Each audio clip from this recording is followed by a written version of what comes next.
अगर आप भी किसी पर छोटी छोटी बातों पर क्रोधित हो जाते हैं तो आज की इस वीडियो को पूरा जरूर देखें तो इसे जानते हैं। एक कहानी की मदद से एक दिन गौतम बुद्ध अपने शिष्यों के साथ एकदम शांत बैठे हुए थे। उन्हें इस प्रकार बैठे हुए देख शिष्य चिंतित हुए कि कहीं वह अस्वस्थ तो नहीं है। एक शिष्य ने उनसे पूछा कि आज वह मौन क्यों बैठे हैं, क्या शिष्यों से कोई गलती हो गई है। इसी बीच एक अन्य शिष्य ने पूछा कि क्या वह अस्वस्थ हैं, पर बुद्ध मौन रहे। तभी कुछ दूर खड़ा व्यक्ति जोर से चिल्लाया, आज मुझे सभा में बैठने की अनुमति क्यों नहीं दी गई है।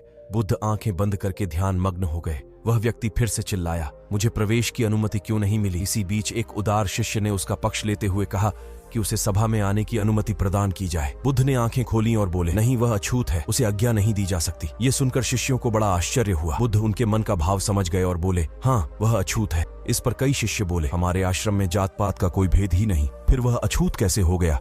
तब बुद्ध ने समझाया, आज वह क्रोधित होकर आया है। क्रोध से जीवन की एकाग्रता भंग होती है। क्रोधी व्यक्ति प्रायः मानसिक हिंसा कर बैठता है, इसलिए जब तक वह क्रोध में रहता है तब तक अछूत होता है। इसलिए उसे कुछ समय एकांत में खड़े रहना चाहिए। क्रोधित शिष्य भी बुद्ध की बातें सुन रहा था। पश्चाताप की अग्नि में तपकर वह समझ चुका था कि अहिंसा ही मनुष्य का महान कर्तव्य व परम धर्म है। वह बुद्ध के चरणों में गिर पड़ा और कभी क्रोध न करने का प्रण लिया। आशय यह है कि क्रोध के कारण व्यक्ति अनर्थ कर बैठता है और पश्चाताप उसे बाद में होता है, जिसका कोई लाभ नहीं मिलता।